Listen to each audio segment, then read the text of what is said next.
This is John from Flint Talk Radio, and those who are fairly regular viewers here know who Laurel Federbush is. Laurel, welcome again to Flint Talk Radio. Thank you. And yeah, so that piece was that one of your original compositions? Yeah, that's one of my originals. And this is off your latest CD? Yeah, that's right. Okay, now it's like, yeah, we're going to plug it shamelessly. You can blush if you want. Okay, now what's the name of the CD? Oh, it's called the Bernstein Album. And yeah, I like to compose, and it's a recent collection of songs I composed fairly recently. So it's like, no, are you always writing, or is it just comes in spurts? Like, you just like, you don't do anything for a few months and then all of a sudden feel inspired? I have periods where I feel more inspired than others, but I think I'm always composing to some degree, but it seemed like I had a big spurt, so I wanted to do an album for that. So. No, and it's like and like I said, you just like you've been here a couple of times. We covered a lot of stuff. We go beyond. Some people are probably scratching their heads because we went in different directions totally at times. But anyway, you of course you're now we would prefer to see you out of the southeast Michigan area now instead of just limited to Ann Arbor. And those of people who are friends of yours on Facebook see that you're playing pretty regularly. I mean, once, twice, 3 times a week I see posting that you're going to be here, you could be there. So you're doing pretty well for a musician. You got almost like steady gigs. That's pretty decent, Well, yeah, this last month was particularly busy for me, and yeah, it is somewhat feast or famine. Like there's some periods where I don't have many, but in general I'm always doing something. Like sometimes I'm doing more bridal shows or things like that, and sometimes I'm doing more weddings, or sometimes I'm doing more orchestral things. I go through some periods that are not as strong as I'd like them to be, but lately it's been pretty happening, so I'm pretty happy about that. Yeah. Now, what kind of places? Obviously, every type of venue, every type of event is going to have its own issues, its own problems. What would you say kind of ones you're sweating, to get through? I mean, it's like, are there some events that are really challenging, either playing a lot, because you're playing a lot, or because it's fast paced, or because let's face it, you got to get your cue just right. I guess that would be like more if you're playing in an orchestra or something like that.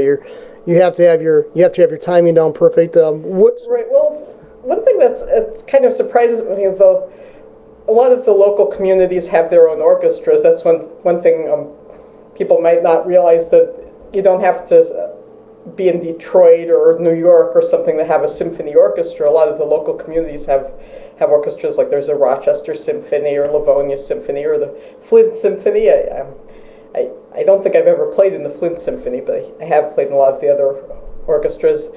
And they all pick pretty difficult music, and that's kind of strange because I think we'd get paid the same amount if we did really simple music, but the orchestra, the directors like to challenge themselves and challenge the audiences, and I guess challenge the musicians, so they do pick pretty difficult music, and it's not really that easy to learn.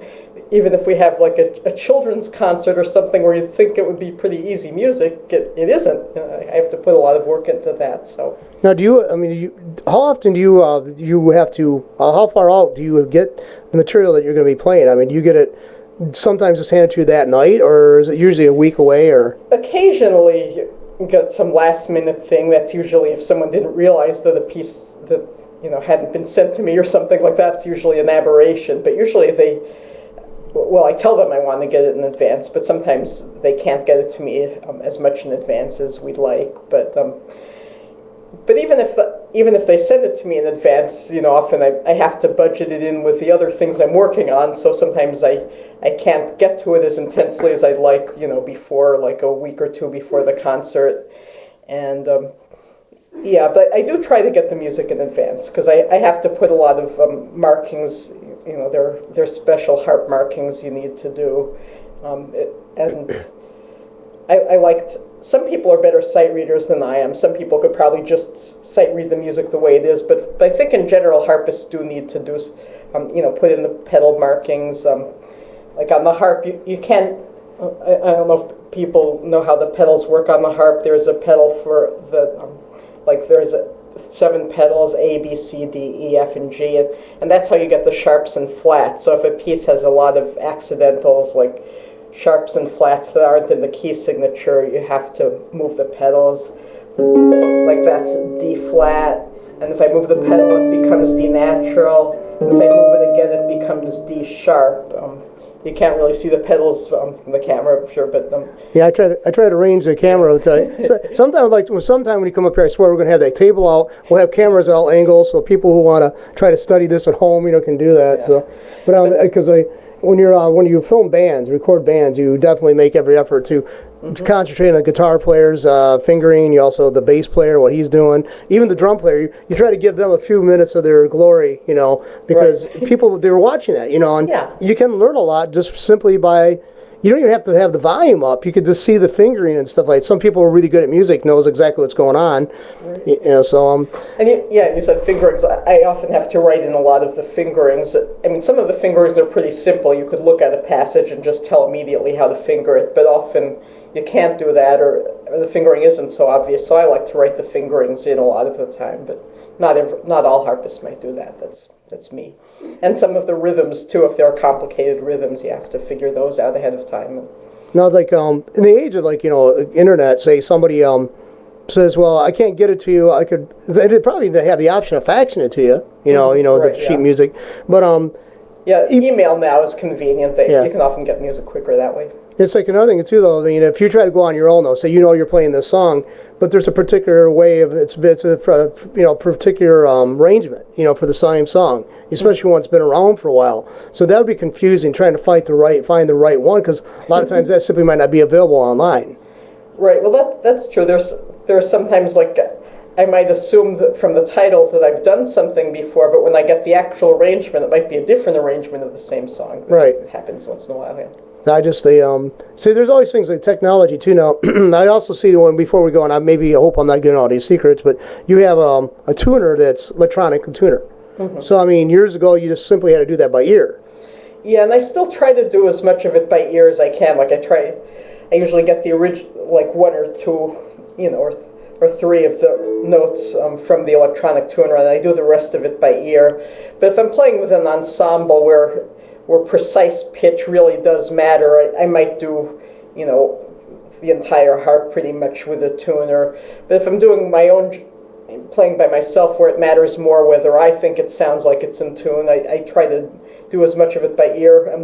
My ear might not be as precise as the electronic tuner in some ways, but I think it's good to be able to do things by ear. I think that's a little bit of a lost art, because if you're totally dependent on your electronic tuner, what if you're in a situation where it malfunctions and you're totally lost? Or it's just also sort of just a matter of pride to be able to do it yourself. And sometimes I think the tuner it gives you a reading, like it'll say that something is in tune, but when you play it, it doesn't sound like it's in tune, so you have to adjust it a little bit. Yeah, on my iPhone, I got I don't know why it is. I have a mandolin at home. I always have these great aspirations of learning how to play the mandolin. But I found on the Apple Store for iPhone, they had these mandolin toolkit, basically, and it's supposed to have the way so you could tune it, because you have two strings on each, and they're all tuned for the same key, I guess it is. So you got 6 strings on there. So anyway, they got these keys and it's kind of interesting, because one of my bosses was really good at music. He was a musician. He played trumpet and I think flute and something else. When I was working at U of M, I brought a mandolin. He plucked around on. He goes, "Wow, these are keyed to the same key." It's like 2 for each, and they're like in pairs. And but anyway, on the iPhone they got this musician's toolkit, and it's also got a metronome on it, and it's a free app. Yeah, there are all kinds of things you can do with your iPhone that I don't know how to do, but I'm sure your iPhone basically, my opinion is, and it's an overly emotional attachment to a device, right, yeah. But it's like a world unto itself. I mean, it's like it's got references there. I mean, I have a friend who never wanted to anything to do with computers, the internet. He saw me what I could do with my iPhone. You could push a button, you could just speak into it when we're walking. My dog, we're walking around some subject, I pull it up, say the subject, it pulls it up, and all the Google references pop up. Now he's got an Android device. He's also using a tablet. He just sold on the iPhone. So I mean, he'd like to get one eventually, but no. Anyway, yeah, I thought that too, because I mean, I played something one time. I don't know if it's in tune, but I played the mandolin, and it said it was in tune, but it didn't sound right to me. But I don't know enough about it to actually try to attempt to tune on my own. Yeah, well, I mean, I'd be in favor of you adjusting it or trying to adjust it, even if the gadget tells you it's in tune. It might not be. I I think people actually know more than machines. I mean, that's just my own little opinion there. Well, look at the chess. I mean, for example, was it Kasparov? You know, he played against that. I mean, Deep Blue, and the thing is, he lost eventually. But he lost against a computer that could have so many calculations and moves ahead of time, and then also there was a bevy of experts behind the computer reprogramming it, re-strategizing.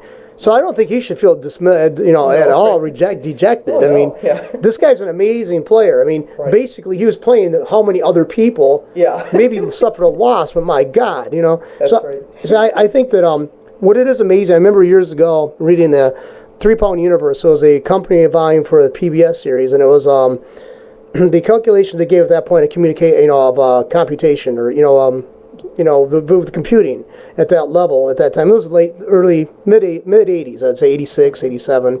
Anyway, they said that to have a computer that's capable of doing what the human brain is capable of, the computer would have to be the size of the state of Texas and 100 stories tall.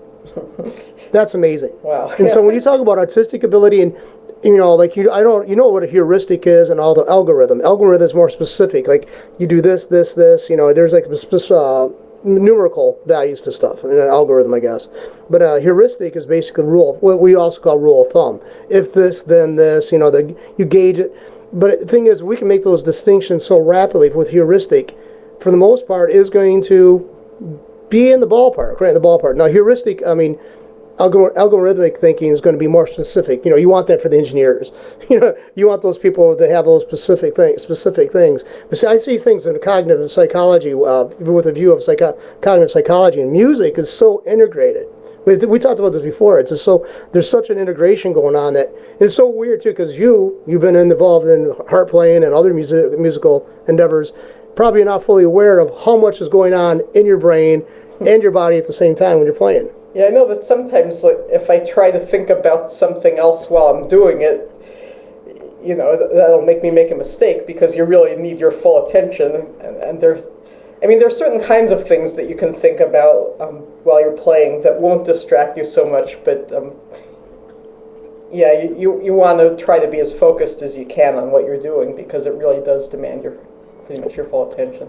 Now, okay, everybody gets ill, So are there times when you try to play the harp when you're ill and you just can't do it, or does it always seem like you could be near death's door and you can still play?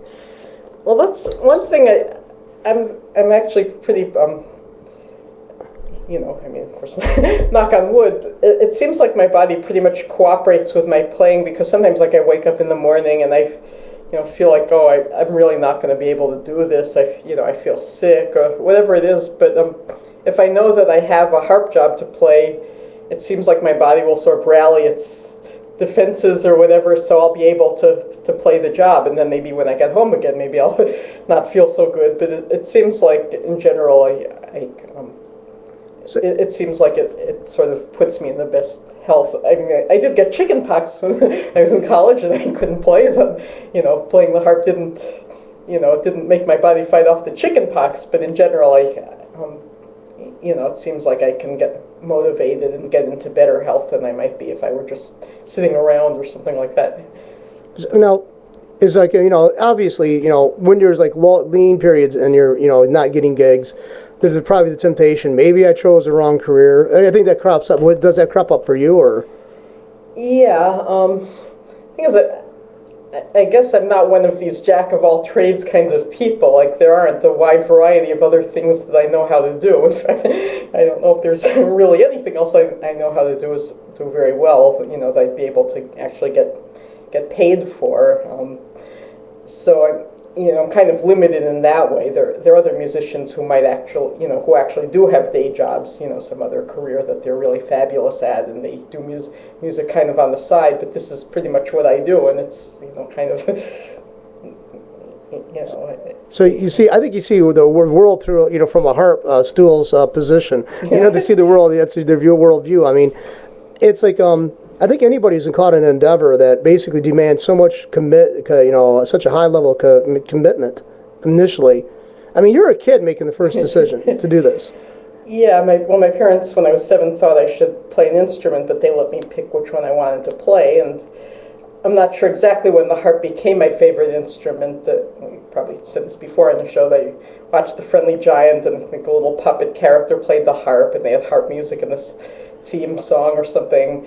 And our music teachers had brought in auto harps sometimes, and we also went to some music history museum and saw big harps. And my mom had a friend whose daughter played the harp, who became my first harp teacher. So anyway, I just always liked the idea of playing all the strings, and so like that was my favorite instrument as soon as I, as long as I can remember. So I picked the harp. And, yeah.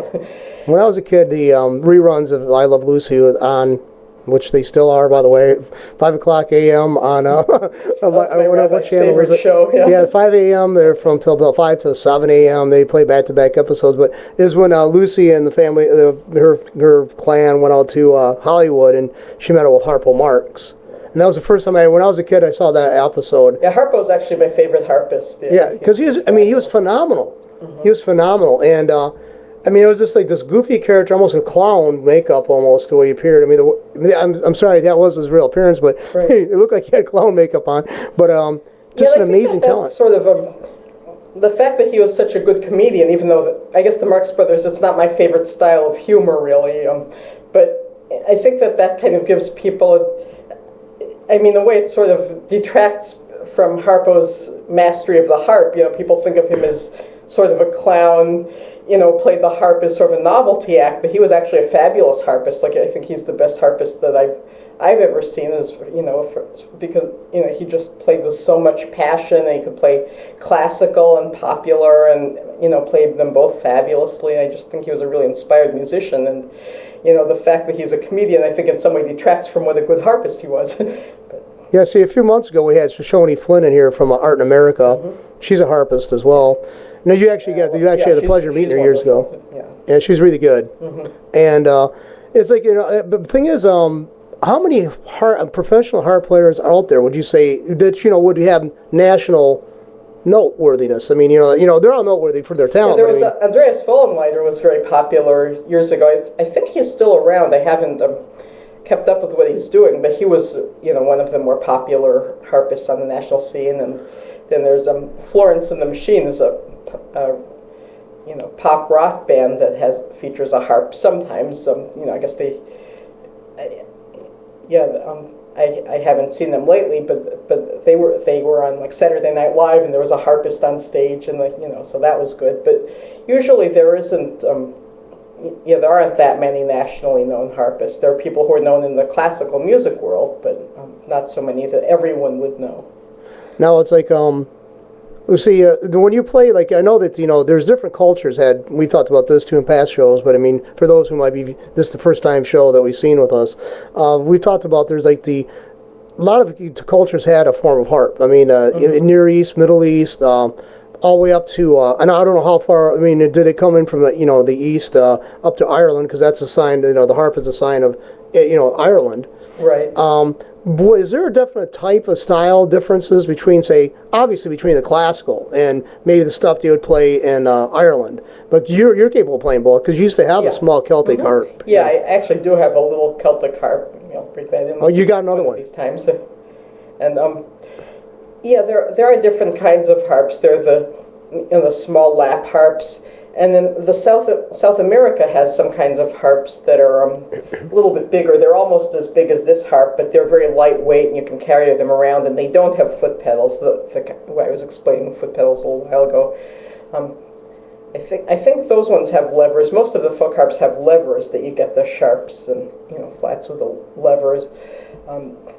One drawback of that is that you have to stop what you're doing with your hands to move a lever, and also you can't get all three positions with the same string with most of the systems. Like, each string could either be natural and flat or natural and sharp, but you couldn't get all three of the natural, sharp, or flat on the same string the way you can with this one. But anyway, there are different styles of harps. From South America has one kind of harp, and Ireland there are different kinds, and the harp company in Chicago that made this, Lyon and Healy, is the main harp company. There are some other pedal harp companies, but that's the main company that makes pedal harps that you'd seen in the orchestra.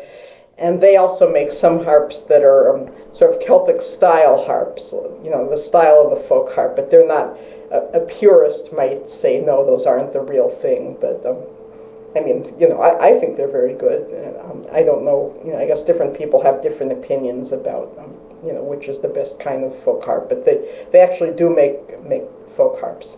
No, without sounding scandalous, and I'm not asking you to go engage in gossip, but have you ever played, I've seen some harps available at Ren festivals and Renaissance festivals.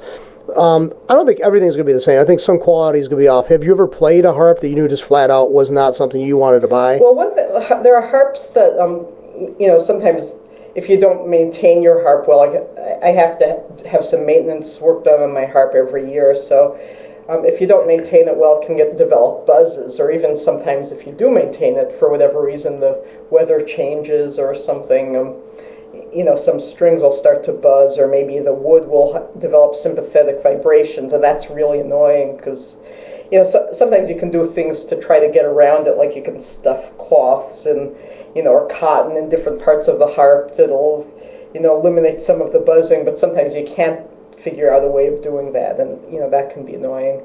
And, there are harps where the pedals might be stiff, difficult to work, or else might be too loose and come out of position easily. So there are things that can go wrong with a harp.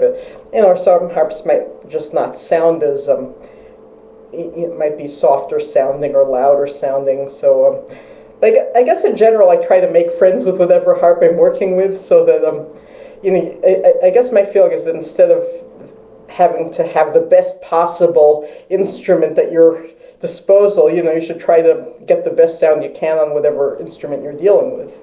That kind of leads into my next question. I mean, every time you're here, you bring one of your harps, your personal harps, and obviously we don't have a harp here. I mean, the budget doesn't permit it. Does not. None of us can play it. None of us can play it. It just looked pretty sitting out there in the green room there. But do you use somebody else's? Like you go to different venues and they might have a harp play available to you? I bring my own harp. I think. There might have been times in my life when I've played on a different harp, but I think I almost always bring my own harp. I guess maybe some of the harp competitions I've played at, maybe my teacher or someone has supplied a harp. That was years ago when I was a harp student. I'm a little older now, but yeah, I think usually bring your own harp, and sometimes I think there have been situations where I remember doing an audition where I was playing on the university's harp. When you're in the university, you play on their instruments. That would be an example. And I think the foot pedals were a little bit different from what I was used to. So I think that helped make me make some pedal mistakes I might not have made otherwise, but could have just been my own incompetence. I don't know. Well, even like when I shoot handguns quite a bit. I used to do that more often, and I could pitch every weapon's pretty much, similar. I mean, especially when you use semi-auto or whatever, but you have one that you've used for a long time. It just, you can do anything you want with it. You can put that shot. It's just like with any kind of, I think probably a golf club, a bow if you're, a violin player.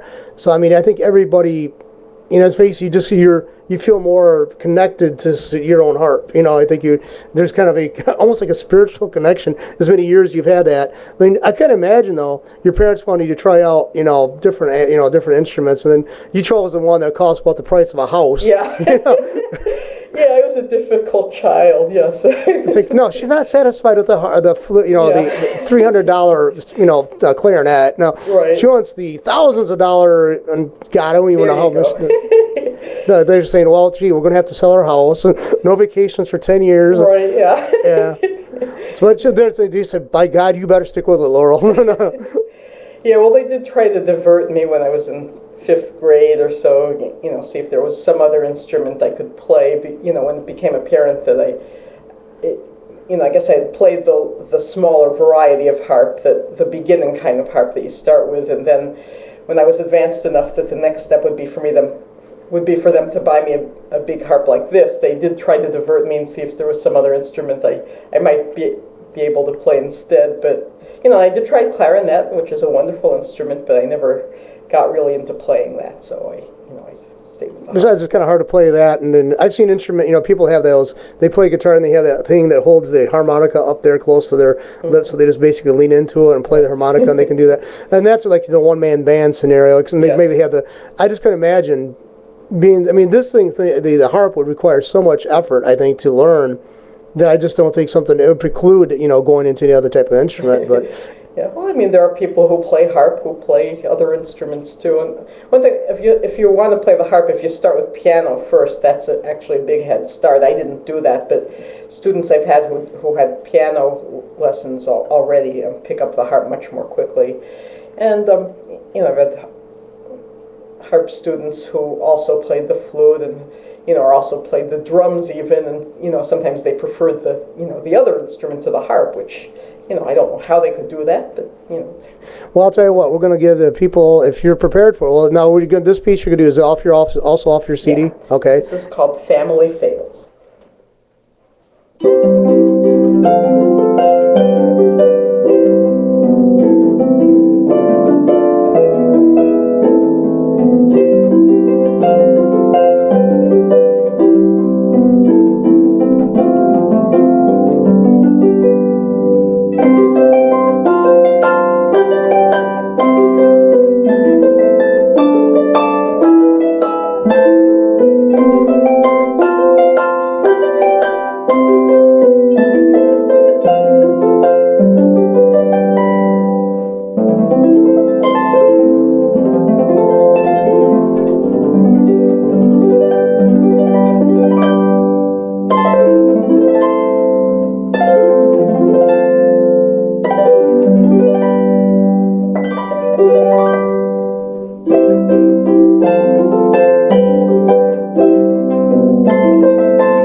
Very good, very good.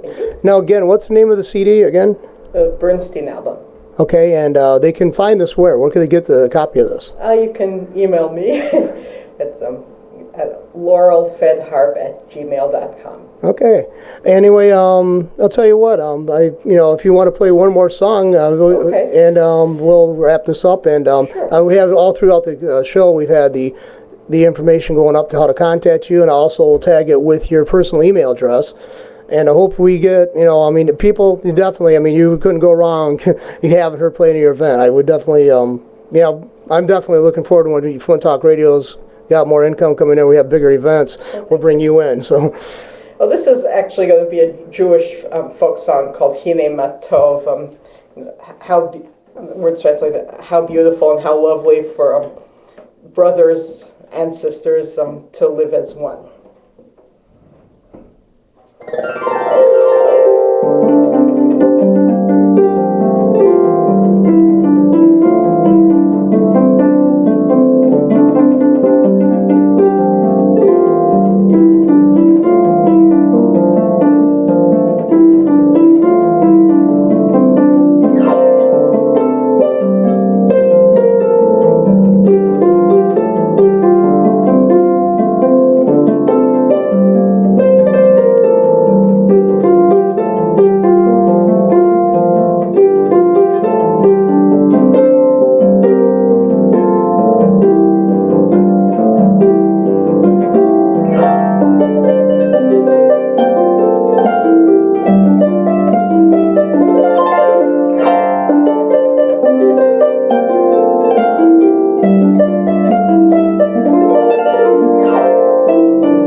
Yeah, it's beautiful. Now, is that one you did yourself, or? That's my arrangement. Yeah, your arrangement. Yeah, because I mean, the 133rd Psalm that comes from, and Okay. yeah, and it's like I can't remember exactly, but it's a blessed thing, wonderful thing that men can live together like brothers. It's like an ointment pulled down on their hair and beard and all that, and yeah, which is it's kind of Which psalm is that? the 133rd Psalm. Okay. Yeah, it's like it's like a reason why I was like it's a big some fraternal organization I belonged to back in the past. That was a big one of our chapters we used because it was like it was a brotherhood, and that's what they always talk about, the importance of brotherhood, the how it felt to be part of a brotherhood. So okay, yeah. and it's like and also that's where the original reference was, I guess, too, even in, amongst the Hebrew Bible. That was like, basically the tribe was a family, and the men living amongst them each other were brothers, so you had to foster that sense of brotherhood. So okay. yeah, it's a beautiful passage. It really is in the scripture, and it's the Psalms are amazing. It's like for Christian as well as Jew, and the Presbyterian Church that they originally started, the original Presbyterian Church, they wouldn't sing any hymns outside of that, which was found in the Book of Psalms. Okay. So I mean, I got a couple of CDs. If you want to listen to them too, I have CDs of that. This one guy, he actually does all the layering. It's all a cappella done a cappella. But also, I think some of the churches did permit harps, but they wouldn't allow any other instruments initially. Now that's kind of eroded that prohibition. But I see in some Christian denominations, musical instruments were really kind of frowned upon. Yeah, the Jewish, the version of Judaism that the synagogue I go to is conservative, and we don't have instruments as part of our worship services. Sometimes they bring in instruments or let me play, for example, for some of their special events, but it's not used as part of the worship service. But but then the Reformed Judaism temple a few blocks away does have instruments, so it depends on them. I personally, I love music, but I don't like going to church now that has electric guitars. I don't like that. Often they have like an early service that's more conservative, and then they bring in the electric guitars for the later service and things like that. They sort of want to please everybody. So when I was younger, I might prefer that, but the electric guitar music and stuff. But I'd rather have I like more of a kind of propriety towards worship, and so that's the reason why I kind of transitioned from one denomination to another, because not that they're in totally disagreement, but the form of worship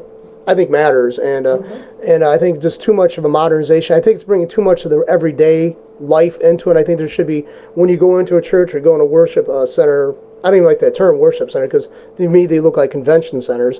But you should feel like you're being separated from the world for at least a time. Right. And that's what I like, that kind of dignity and elegance of being away from the world. And that's kind of developed in the past 15, 20 years for me. But yeah, like even though I'm an instrumentalist, so I should be all in favor of instruments everywhere. I actually went to a different Jewish service. I really love the services at our synagogue, and I went to this other synagogue that did have instruments, and the music was wonderful quality music, but it just felt like that's not the way we do things. So it sort of depends on what you're used to. So. Yeah, I just prefer that. I just prefer more of a. See, I would love to have a church where they had a harp player, and that's about all they would have, because I think that's more fitting. That's the music that's mentioned in Scripture.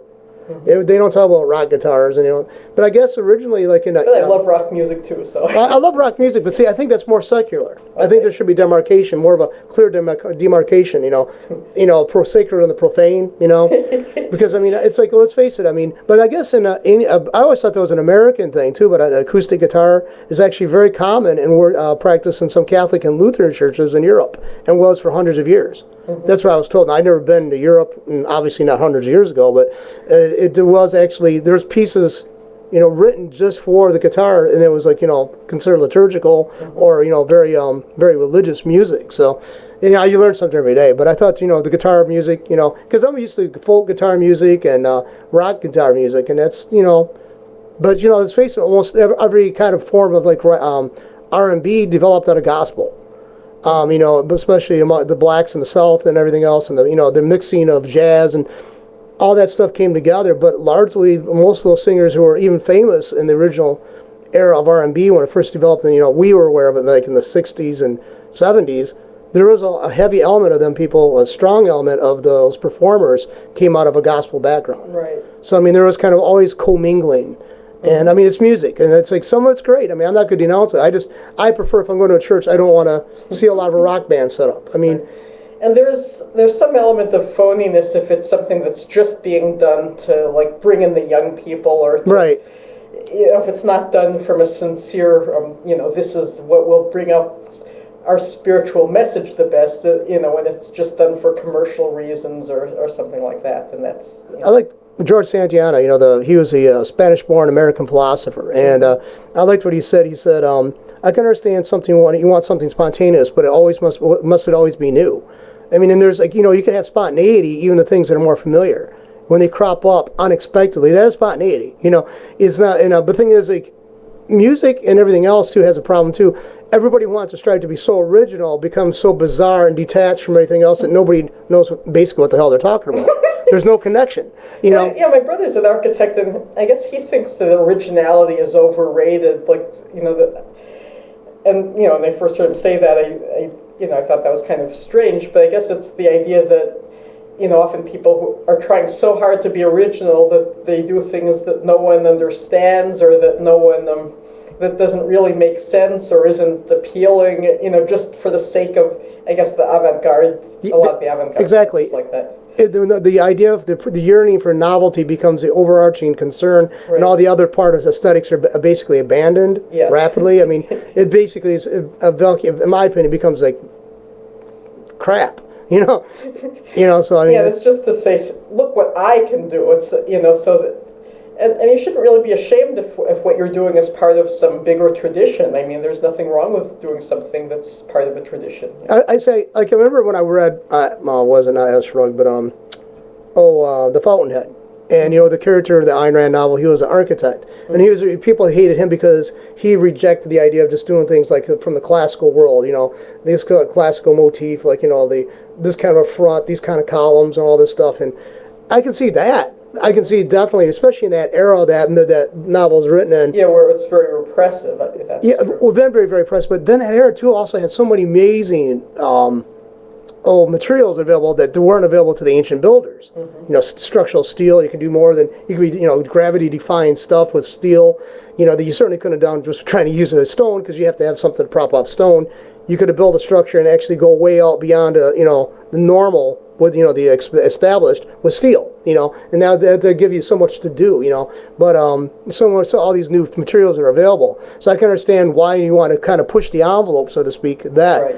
But just to totally reject everything just because there's familiar, then there's kitsch, I mean, there's kitsch, and kitsch, let's face it, kitsch is everywhere. I mean, if you go to Paris and you buy one of those Eiffel Towers, and you go to a shop that's got those full of, that's kitsch, okay? That's an example of kitsch, okay? But the thing is that there's kind of a whimsicalness of that, but I mean, and there's probably, if you actually look at it, there's a lot of artistic endeavor initially to create that. Well, I guess I tend to believe in inspiration, so if you're inspired to do some wild new thing, then that's what you should be doing. But also, if you're inspired to do something that's more conventional, I guess that's what you should be doing.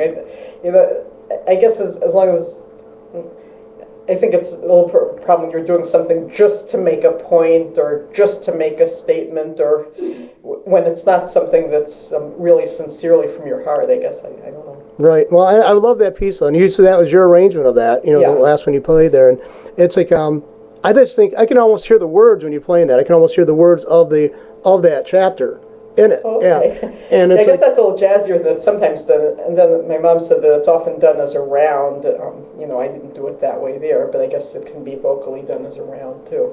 Well, see, now it's like, another thing is too is, I mean, being Jewish like you are, I mean, the harp is something that resonates well. I mean, heritage, there's a connection to the harps, the harp, the lyre, was it lyre, whatever. Yeah. And also the thing, there's such a mixture too of within the Jewish communities around the world. They took elements from the countries they came into. They always had some kind of thing that they brought with them. And like klezmer bands? Klezmer bands. They had such an element and kind of a commingling of different type of instruments. So I mean, you're part of it. That's part of your tradition, your heritage. you know, that type of, I could see how far along goes. I mean, music been around and with the notation for music. I think a lot of that stuff we probably did lose. Yeah, well, the Middle Ages, I think they started to notate the styles of chanting, and gradually the style of music notation we have today developed, I think, from that. But yeah, that's not my area of expertise, so I don't want to say too much about that. Yeah, I just think to cheer on, but I'm definitely looking forward to seeing you more often, and I'm glad you could come up here again today. Me too, yeah, thank you. And I'll tell you what, because I thought I had somebody coming in, that's the reason I was kind of wrapping it up, because I heard somebody they were turning around the driveway, so I had to go check. Nobody's turning around. So do you have another song you're ready to play, or? Actually, this is one I composed recently. It's not on any of my albums, but this is called Vita, which a lot of the listeners probably know it means life in Latin. Thinking of like someone's lifetime or lifespan was. There have been a few wonderful women who have passed away. Either have passed away recently that I know, or the anniversaries of their passing away have come up recently. And somehow it's all been women, matriarchs or mothers of the family. But this is called Vita, some kind of celebrating their lives.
Beautiful. Thank you. Okay, and again, everybody, Laurel Federbush, and thanks again so much, and hope to see you back here very shortly, okay? Okay. Thank you. Thank you.